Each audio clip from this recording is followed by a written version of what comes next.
We're in Stirling and we've just come out of the court, and Brian has been charged with breach of the peace for stopping the convoy in Stirling last year, and has been fined £200. And so how are you feeling about that, Brian? Well, I've not been charged, I've been found guilty. It's a slight difference. Obviously I am very unhappy, but I'm much more unhappy at the fact the courts refuse to accept the manifest illegality of Trident. Weapons will still be trundled around the roads of Scotland in convoys regularly, and the law is just not taking any cognizance of this, which is incomprehensible to me. That's must be really annoying for you and dreadful. But I think what we'd like to say to you, as supporters that have come here today, that you've done us proud, Brian, because you've brought to light the fact that these nuclear convoys are travelling through the streets, rumbling past our schools and our homes, and that there's been many potential disasters that have happened from those. There's been many accidents which you talked about today in court.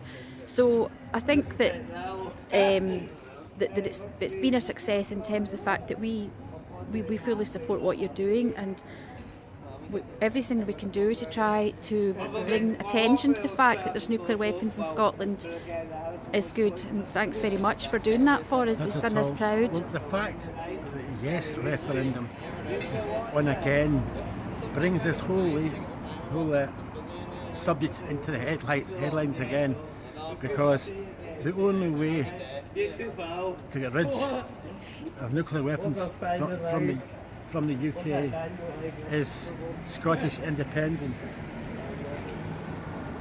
because there's nowhere else they can go to. Once Scotland is independent, that is a UK free of nuclear weapons.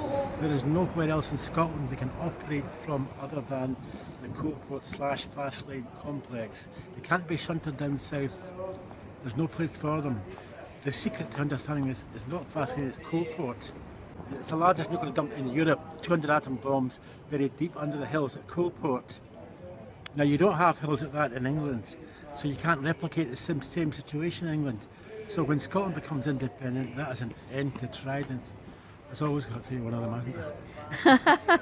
It wouldn't be Scotland otherwise. Well, this is because we're grassroots campaigners. We don't have the security guards or anything like that. But there's something kind of nice about the fact that we're out in the streets. We're just speaking about it openly, and that that you actually outside the court you had some supporters today as well, which was very nice. But whilst Brian was giving his witness statement today, we found out that Nicola Sturgeon had just announced the Indie Ref, so proceeded to pass a wee note round the court, but we couldn't tell Brian. He didn't know until he came back down. So it's been a kind of momentous day. But I think that in terms of promoting what you were trying to tell people, you've done a great job. And if all they can come up with is a £200 fine at the moment, because they can't really.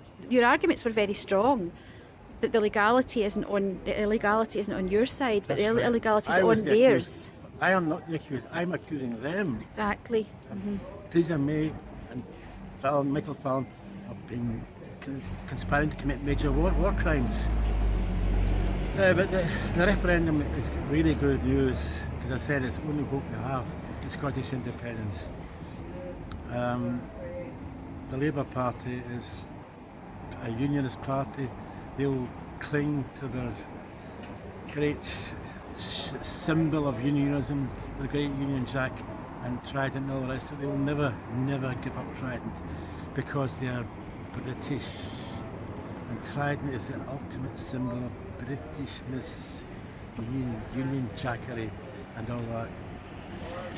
That's right. And well, so now it's to get set back into another campaign again. So okay, well, thanks very much, Brian. You've done us proud. You take care.